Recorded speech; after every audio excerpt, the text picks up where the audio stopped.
Welcome dear friends in Phoenix Foundations and Research Center. So my name is Rishabh Sangai. Today we learn about myocardial infarctions. Myocardial infarctions is locally known as a heart attack. So myocardial infarctions और heart attack में exactly क्या होता है? उस patients को उसके जो heart है या फिर हार्ट मसल्स है उनको इनएडिक्वेट क्वांटिटी में O2 सप्लाई मिलता है, ब्लड सप्लाई और न्यूट्रिएंट सप्लाई मिलता है. उसकी वजह से वहां पर इस्चेमिया उसकी वजह से वहां पर नेक्रोसिस कंडीशंस फॉर्म हो जाती है और उसी की वजह से अपने जो हार्ट है उसको डिस्कम्फर्ट फील होता है ब्लड पंपिंग के लिए. तो उसी की वजह से जो कंडीशंस फॉर्म होती है उसको हम मायोकार्डियल इन्फ्रैक्शंस सिंपली कहते हैं. सो अगर उसकी डेफिनेशंस देखी जाए तो the life threatening conditions characterised by the ischaemia, necrosis और death of the cardiac muscles due to prolong ischaemia. So the students, आपके दिल में क्वेश्चन आया होगा, sir what is ischaemia? So ischaemia is, अगर उसका हम डिवाइड कर दे तो ischaem it means to check और haem it means the blood. So inadequate blood supply to the organ or the tissue, it means ischemia. And what is necrosis? Necrosis is another term happened due to the ischemia. So the death of the cell or the tissue, it is known as the necrosis. So the myocardial infarctions के simply causes क्या है? तो उसके लिए जो first cause है atherosclerosis का, जिसे हम सिंपली कह सकते हैं जो आर्टरीज है उसके अंदर जो अपने प्लैक डिपोजिशंस होता है. किसकी वजह से? तो प्लेटलेट एग्रीगेशंस होता है वहां पर, या फिर जो फैट का है वो डिपोजिशन हो जाता है. उसकी वजह से जो आर्टरी है उसकी नैरोविंग हो जाती है और उसी की वजह से हार्ट की तरफ अपने रेगुलर ब्लड सप्लाई नहीं होता है. एक कॉज वो है.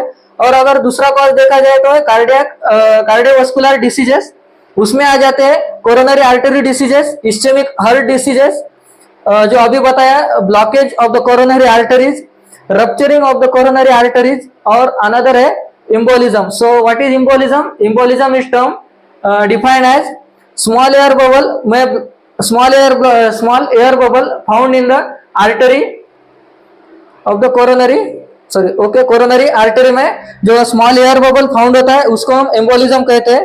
अगर उसकी एपिडेमियोलॉजी इंडिया वाइज देखी जाए तो लगभग 1000 पेशेंट्स में 64.37 पीपल, वो भी मेंस, उनकी एज की अगर रेंज देखी जाए तो 29 to 69 उनको एमआई का खतरा ज्यादा है या फिर पेशेंट्स देखे गए 64.37. Cause due to the smoking is a known cause. जो आर्टरी में थ्रोम्बोसिस होता है उसकी वजह जो एक मेन कॉज है वो है smoking. Okay, so what are the risk factors for myocardial infarctions? So first one is obesity. तो obesity में क्या हो जाता है? एथेरोस्क्लेरोसिस का जो खतरा है वो बढ़ जाता है. उसके बाद है अपने जो हैबिट है, जो अपने गंदी हैबिट्स है, उसमें से एक है alcohol, tobacco and smoking consumptions. So another है, अगर अपने घर में दादा दादी को या फिर मम्मी पापा को अगर डायबिटीज का या फिर हाइपरटेंशन का हिस्ट्री है या फिर अनदर डिसीज की कंडीशंस घर पर किसी को है कार्डियक रिलेटेड, वो उसके अगले जनरेशन में भी मायोकार्डियल इन्फ्रैक्शंस का खतरा हो सकता है. इसको हम जेनेटिक फैक्टर बोल सकते हैं. उसके बाद है स्ट्रेस कंडीशंस. अगर कोई पर्सन ज्यादा स्ट्रेस लेता है उसको हाइपरटेंशन कॉज होगा और hypertension indirectly lead to myocardial infarctions. और अनदर है सेडेंटरी लाइफस्टाइल. सो अगर किसी पर्सन को मायोकार्डियल इन्फेक्शंस है तो उसको हम कैसे फाइंड आउट कर सकते हैं? उसके लिए हम सिंपली देखते हैं signs and symptoms. So what are the signs and symptoms? First one is a chest pain और चेस्ट डिस्कम्फर्ट. तो उसमें क्या होता है, जो बंदा है उसको ऐसे फील होता है कि मेरे छाती के ऊपर जोर से कोई प्रेशर दे रहा है, इतना बुरी तरह से उसको पेन हो जाता है. Another is a radiating pain to the arm, lower jaws and back. तो उसको अपने चेस्ट के मिडल में पेन होगा, चेस्ट के अपर साइड में पेन होगा, उसके नेक में पेन होगा, उसके जॉ में पेन होगा या फिर उसके बैक में पेन होगा. या कुछ पेन्स के लोकेशन से उसके बाद नॉर्मल उसके अंदर जो साइन एंड सिम्टम्स है, वोमिटिंग, नॉजिया, एंजाइटी फील होगी उस पर्सन को। सो अगर इतने सारे जो साइन एंड सिम्टम्स है उसमें से सबसे वाइटल जो साइन एंड सिम्टम्स है वो है शॉर्टनेस ऑफ ब्रीथ, उसको सांस लेने में तकलीफ होगी, उसको चेस्ट में टाइटनिंग होगी जो अभी बताया। उसके बाद है पैलर स्किन, इट मीन्स उस पर्सन को पहले से ही हार्ट की इनएडिक्वेट ब्लड सप्लाई और इनएडिक्वेट ब्लड सप्लाई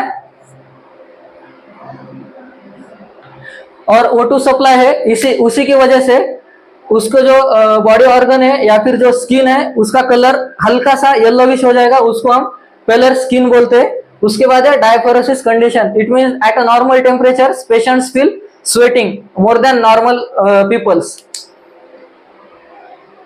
उसके बाद हम देखेंगे पैथोफिजियोलॉजी। सो एग्जैक्ट पैथोफिजियोलॉजी में हम देखने वाले हैं कि मायोकार्डियल इंफ्रेक्शंस एग्जैक्ट कॉज कैसे हो रहा है। तो due to aetiological factors, so which aetiological factors we learn here? Obesity, alcohol, tobacco, smoking habits, history of disease conditions, family history, stress और sedentary lifestyles. Due to aetiological factors decreased blood O2 nutrient supply और the obstructions to the heart muscles cause होगा। और third उसमें steps क्या होगी? Ischaemia and hypoxia conditions form होगी और cell injury धीरे धीरे से कॉज होगी, या फिर उस उधर के मसल्स जो है वो वीक होते चले जाएंगे और उसी की वजह से क्या होगा? नेक्रोसिस फॉर्म होगा। और अगर नेक्रोसिस फॉर्म हो जाता है, अभी यहाँ पर हमने देखा नेक्रोसिस मतलब क्या होता है students? Death of the cell और द पर्टिकुलर टिश्यू। सो उसी की वजह से क्या होगा? अपना जो हार्ट है वो उसका जो रेगुलर वर्क है वो धीरे से कम कर देगा या फिर सडनली स्टॉप कर देगा, और उसी को हम मायोकार्डियल इंफ्रेक्शंस कहते हैं। अभी हमने देखा पैथोफिजियोलॉजी, अभी हम देखने वाले हैं डायग्नोसिस। सो उसमें क्या देखने वाले हैं? डायग्नोस्टिक टेस्ट में पहले आती है ईसीजी टेस्ट। तो उसमें क्या करते हैं? पेशेंट्स का हम ईसीजी करेंगे, उसमें देखेंगे एसटी सेगमेंट इलेवेशन है क्या। उसमें मतलब क्या होता है? एसटी इलेवेशन और नॉन एसटी इलेवेशन दो टाइप्स आते हैं उसमें। उसके बाद देखेंगे उसका टी वेव इन्वर्जन है क्या कुछ। उसके बाद देखेंगे उसका जो क्यू वेव्स जो है उसका अपीयरेंस कैसा है, डीप वेव है या फिर कुछ अलग उसका सीक्वेंस पैटर्न है, वो हम देखेंगे। उसके बाद देखेंगे उसके बाद डायग्नोस्टिक टेस्ट आती है एंजियोग्राफी। सो उसमें क्या होता है? It is a type of x-ray use to check the blood vessels, जो हार्ट के नजदीक जो ब्लड वेसल्स है उसकी जो वर्किंग है या फिर जो उसमें जो कुछ दिक्कत है क्या, वो हम टेस्ट के जरिए देखेंगे। उसके बाद देखने वाले heart MRI, heart CT scan. उसके बाद करेंगे ब्लड टेस्ट। तो उसमें सिंपली जब मायोकार्डियल इंफ्रेक्शंस की जो कंडीशंस होती है तो अपनी बॉडी कार्डियक जो बायोमार्कर्स है वो रिलीज करती है, तो वही हमें चेक करना है कि ब्लड में कार्डियक बायोमार्कर्स है क्या। तो उसमें कौन सी टेस्ट करेंगे? पहली आती है सीकेएमबी टेस्ट, उसके बाद आती है troponin I and troponin T test आती है। उसी में देखेंगे LDL level, it means low density lipoprotein जो है उसकी भी हम टेस्ट करेंगे। उसके बाद आते हैं 2D इको करेंगे अपने पेशेंट्स का। इन सभी डायग्नोस्टिक टेस्ट के रिपोर्ट्स के ऊपर ही हम मायोकार्डियल इंफ्रेक्शन से या फिर कोई कार्डियक की दूसरी कंडीशन से वो हम डिटेक्ट कर सकते हैं। उसके बाद आएंगे हम ट्रीटमेंट के ऊपर। जो सबसे पहली ट्रीटमेंट में दो टाइप्स आते हैं, उसमें होते हैं एक फार्मेक ट्रीटमेंट जिसमें हम मेडिसिन का यूज करते हैं और दूसरी होती है नॉन फार्मेक ट्रीटमेंट। तो अभी हम पहले देखने वाले नॉन फार्मेक ट्रीटमेंट। तो नॉन फार्मेक ट्रीटमेंट में पहले हम पेशेंट्स को काउंसलिंग करेंगे कि देखो भाई आपको ये दिक्कत है और आप ये चीजें अवॉइड करो। उसमें से क्या है? चीज, sauces, creams, salted peanuts etcetera आप अवॉइड कर दो।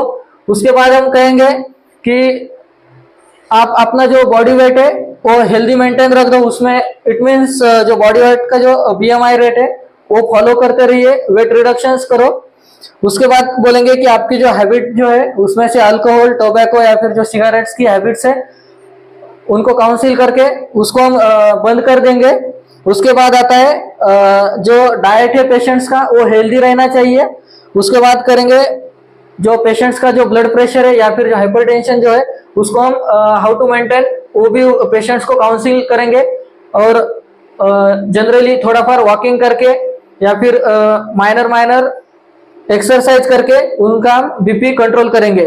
उसके बाद आता है स्ट्रेस रिडक्शंस, कुछ मेडिटेशंस, कुछ योगा उनको प्रेफर करेंगे कि आप इसके जरिए स्ट्रेस रिडक्स करिए। उसके बाद करेंगे साइट रिड्यूस करेंगे उसका, जिसकी वजह से पेशेंट्स का हाइपरटेंशन मेंटेन रहेगा। जब पेशेंट एडमिट होगा हॉस्पिटल में आईसीयू में, तब उसको फ्लूइड इंटेक जो है तो पेशेंट्स का कम रहने के लिए हम प्रेफर करेंगे पहली बात, क्योंकि जो कार्डियक आउटपुट है, अगर बॉडी का फ्लूइड लेवल अगर आईवी से बढ़ता रहेगा तो पेशेंट के जो कार्डियक आउटपुट है वो भी बढ़ेगा, और उसी वजह से अपने जो हार्ट के ऊपर बहुत ज्यादा प्रेशर क्रिएट होगा। तो उस प्रेशर को कम करने के लिए हम रिड्यूस फ्लूइड इंटेक भी हम पेशेंट्स को सजेस्ट करेंगे। तो उसके बाद देखेंगे, समझो अगर कुछ इमरजेंसी केस आती है और पेशेंट्स को इमरजेंसी वार्ड में एडमिट कर रखा है, उसको सबसे पहले हम ट्रीटमेंट कौन सी देंगे, उसको हम कहते हैं मोनाथेरेपी।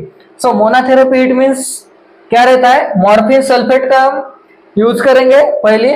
उसके बाद करेंगे O2 थेरेपी। सबसे पहले उसका ऑक्सीजन जो लेवल है वो हम कंट्रोल करेंगे, लगभग उसका ऑक्सीजन लेवल लेके जाएंगे 92% के ऊपर या फिर 92% के इक्वल लेके जाएंगे टू पेशेंट स्टेबल करने के लिए। उसके बाद हम देंगे उसको नाइट्रेट, उसमें क्या देंगे, नाइट्रोग्लिसरीन टैबलेट देंगे, या फिर उसके बाद देंगे एस्पिरिन थेरेपी। सो लोडिंग डोज जो होता है पेशेंट्स को स्टेबल करने के लिए, जब वो आईपीडी में आईसीयू में आता है, उसको हम एस्पिरिन, स्टैटिन और क्लोपिडोग्रिल का लोडिंग डोज देंगे। इट मीन्स 80 उसका हम लोडिंग डोज देंगे। तो जब पेशेंट स्टेबल हो जाएगा उसके बाद हम करेंगे उसको ट्रीटमेंट शुरू। उसमें कौन कौन से क्राइटेरिया कैटेगरी आती है, सबसे पहले आती है डायूरेटिक्स। डायूरेटिक्स का वर्क कैसे करता है, वो अपने बॉडी का जो एक्स्ट्रा फ्लूइड है वो फ्लूइड कम करेंगे, और हार्ट के ऊपर जो प्रेशर क्रिएट हो रहा है या फिर जो कार्डियक आउटपुट है उसको मिनिमाइज करेंगे। इसीलिए हम डायूरेटिक्स पेशेंट्स को देंगे। उसमें एग्जांपल कौन से है, फ्यूरोसेमाइड और हाइड्रोक्लोरोथायाजाइड्स, वो एग्जांपल्स है डायूरेटिक्स के। उसके बाद हम देंगे कैल्शियम चैनल ब्लॉकर्स। उसमें जनरली देते हैं एम्लिडिपिन, जो कि 2.5 से उसका mg से डोज शुरू हो जाता है। वेरापामाइल देंगे। उसके बाद देंगे एंजियोटेंसिन सेकंड रिसेप्टर ब्लॉकर्स। उसमें एग्जांपल देखो लोसार्टन और टेलमिसार्टन। उसके बाद देंगे एंजियोटेंसिन कन्वर्टिंग एंजाइम इनहिबिटर्स। उसमें एग्जांपल्स है कैप्टोप्रिल और एमिप्रिल। उसके बाद देंगे बीटा ब्लॉकर्स, मतलब उसके अंदर जो क्लास है वो प्रोप्रानोलॉल और एटानोलॉल। उसके बाद अल्फा ब्लॉकर्स, उसका जो एग्जांपल है एटानोलॉल का, सॉरी अल्फा ब्लॉकर्स का वो है प्राजोसिन। उसके बाद जो आता है 7 नंबर पे वो है डायरेक्ट रेनिन इनहिबिटर। उसका एग्जांपल्स एलिस्किरन। उसके बाद है सेंट्रल सिंपैथोलाइटिक्स, उसमें क्लोनिडिपिन, मिथिल डोपा। उसके बाद आता है वेसोडाइलेटर्स। वेसोडाइलेटर्स का जो हाइपरटेंशन के लिए भी, मतलब जो कम है कम करना है हाइपरटेंशन, उसके लिए भी वेसोडाइलेटर्स मोस्टली यूज करते हैं, जो वेसल्स का डायलेशन करेगा और ब्लड फ्लो स्लोली मेंटेन करेगा। उसमें आता है मिनोक्सिडिल और हाइड्रोलाजाइन। तो स्टूडेंट्स अभी हमने देखा मायोकार्डियल इन्फ्रैक्शंस, उसमें हमने देखा मायोकार्डियल इन्फ्रैक्शंस की डेफिनेशंस, उसको जनरली हार्ट अटैक कहते हैं, वो देखा। उसके बाद हमने उसके साइन एंड सिम्टम्स देखे। उसके बाद उसके डायग्नोस्टिक टेस्ट देखे, उसके कुछ वाइटल जो साइन एंड सिम्टम्स है वो भी हमने देखे। और उसके बाद देखे ट्रीटमेंट में हमने फार्मैक नॉन फार्मैक ट्रीटमेंट दोनों भी देख लिए। और उसमें सबसे इंपॉर्टेंट जो है हमने मोनाथेरेपी भी याद कर लिए। सो होप स्टूडेंट्स आप सभी को मायोकार्डियल इन्फ्रैक्शन समझ में आया होगा। सो डियर स्टूडेंट्स, चलो मिलते हैं अगले डिसीज के साथ, न्यू टॉपिक्स के साथ। तब तक के लिए फॉलो करिए, सब्सक्राइब करिए और लाइक करिए। Thank you.